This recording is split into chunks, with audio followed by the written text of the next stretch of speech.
Благодарам. Председателе, почитувана ја. Faleminderit kryetar, nderuar qytetar, nderuar kryeministër, të nderuar deputet, sot kam 3 pyetje për të parashtuar, 2 janë drejtuar kryeministrit të qeverisë dhe 1 ministres së financave. Institucioni për parashtime e pyetjeve të deputetëve është shumë e rëndësishme në funksionimin e parlamentit për shkak И прашање, тогаш целата влада е присутна, а пратениците, и тоа најчесто од опозицијата, се оние кои што треба своите аргументи, она што е актуелно и она кое што сметаат дека не е добро, да го соочат со членовите на владата, со цел да имаат рамноправни услови, а тоа е оваа говорица која што има имунитет, и при тоа јавноста да оцени кој зашто се залага во рамки на ова општество и во рамки на демократијата. Според мене, клучно прашање денес, кое што требаше да го постави опозицијата, без при тоа да се плаши, без при тоа да стравува и да докаже тоа на јавна сцена дека е така, е прашањето со Артан Груби. Тоа е прашањето кое што требаше некој тука да се одважи и да го постави со цел сите ние да знаеме што се случувало. Јас, почитуван премиер, почитувани колеги, 6 години една од главните теми кои што ги апострофирам, за кои што разговарам, од оваа говорица се вика криминал и корупција, и според мене лично, еден од основните алки за тој криминал и таа корупција во рамки на холдингот Doing Business е токму Артан Груби. Она кое што се случува овие денови, почитуван премиер, вие сте мета на обвинување дека, освен на Социјалдемократскиот сојуз, дека имате договор со ДУИ прво да се пушти Артан Груби да избега од Република Македонија. Дека тоа е договор, ви обвинуваат од пресконференции, како балерина пред огледало, кога е сама, притоа кога треба да има надпревар,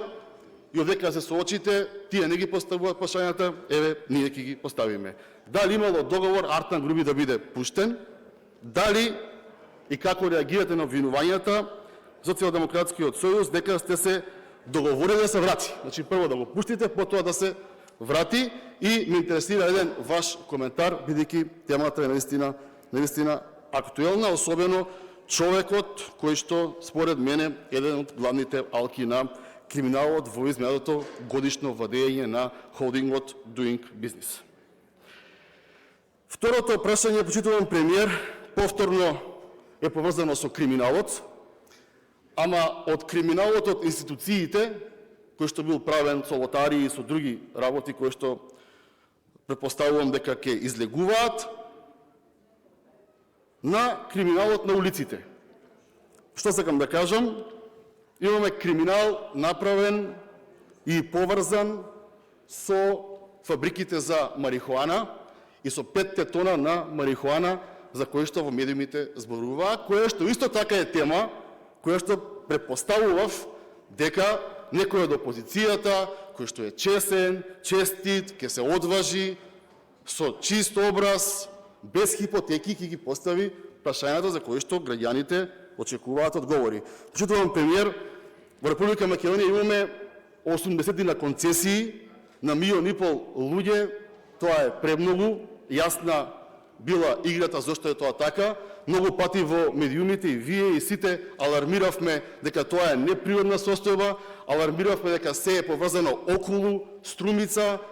алармиравме дека поранешниот премиер, а сега собственик на оваа група на пратеници овдека, е директно или индиректно вклучен во секоја една од тие лиценци, дали директно, дали индиректно.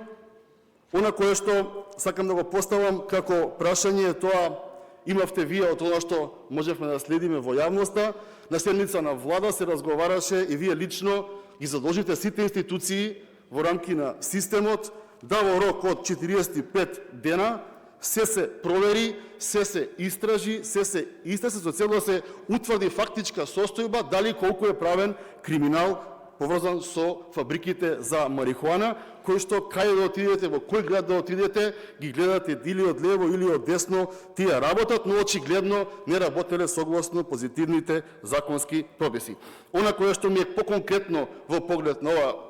почитуван премиер, ми е докаде и дали може да откриете нешто на јавноста, докаде се овие истраги, во која насока се движат овие истраги, практично дали имаме веќе повратно од институциите што ги истражуваат овие криминали. И трето, прашање кој што е поврзано со министерката за финансии, а тоа се па за криминали во буџетот, за кој што истакав дека многу разговаравме во изминатиот период, бидејќи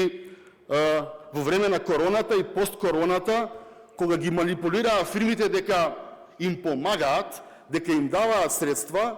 практично доле со мали букви пишуваше дека им ги поземнуваат тие средства на фирмите. А вие кога ќе дадете нешто како држава, очекувате да помогнете таа фирма да расте, да се развива, да имате подобар GDP, подобар собран данок, а кога поземувате, тие пари ви ги враќаат назад. Не случајно им ги поземуваа за фирмите да ги клекнат, за потоа поевтино да ги купат, и тоа беше малку, бидејќи фирмите, голем дел од нив беа жилави и преживеаја, им воведоа еден солидарен данок со цел максимално пред одење дома, пред одење во опозиција, да ги исцедат истите тие фирми. Во контекст на ова, сакам да ве прашам докаде е постапката во делот на враќање на солидарниот данок, фирмите тоа го очекуваат, кој е начинот на кој што тоа го правите и кои се очекувањата на приватниот сектор од страна на овој солидарен данок. Ви благодарам.